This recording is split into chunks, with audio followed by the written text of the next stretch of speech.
Supreme court ने SBI को लगाई फटकार, कहा कल ही दे दें इलेक्ट्रॉन बोर्ड का डाटा। नमस्कार, मैं इकरा खान, आप देख रहे हैं अमन न्यूज।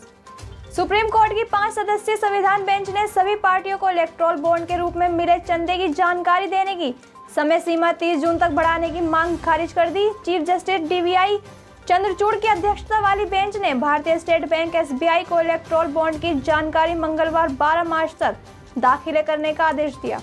स्टेट बैंक के वकील हरीश साल्वे ने दलील दी कि इलेक्ट्रॉल बॉन्ड खरीदने की तारीख और खरीदने वाले का नाम एक साथ उपलब्ध नहीं है। उसे कोड किया गया कि उसे डिकोड करने में समय लगेगा। इस पर चीफ जस्टिस ने कहा कि आपकी मर्जी में ही कहा गया है कि डोनर्स का डिटेल सील कवर्स में संबंधित ब्रांच में रखा गया था और सभी sealed cover Mumbai main branch में भेज दिया गया है। कवर मुंबई मेन ब्रांच में भेज दिया गया। कोर्ट ने पूछा कि पिछले 26 दिन में स्टेट बैंक ने क्या किया। यह बात आपकी अर्जी में नहीं बताई गई है। यह बताना था कि कोर्ट के आदेश के बाद एसबीआई ने डाटा उपलब्ध कराने के लिए क्या किया।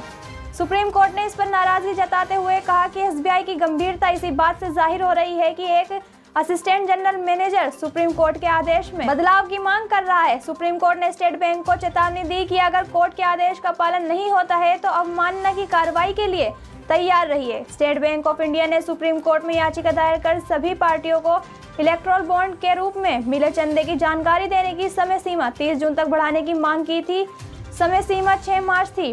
बैंक ने कहा था कि 6 मार्च तक इलेक्ट्रॉल बॉन्ड की जानकारी निर्वाचन आयोग को देने में कुछ कार्यवाही दिक्कतें हैं। स्टेट बैंक ने कहा था कि नाम गुप्त रखने की वजह से नाम को डिकोड करना जटिल कार्य है। स्टेट बैंक ने कहा था कि इलेक्ट्रॉल बॉन्ड का कोई केंद्रीय डाटाबेस इसलिए नहीं रखा गया ताकि इसकी जानकारी किसी को नहीं मिले। 15 फरवरी को सुप्रीम कोर्ट ने इलेक्ट्रॉल बॉन्ड की असंवैधानिक करार देते हुए स्टेट बैंक ऑफ इंडिया को निर्देश दिया था कि सभी पार्टियों को मिले चंदे की जानकारी 6 मार्च तक चुनाव आयोग को दे दें।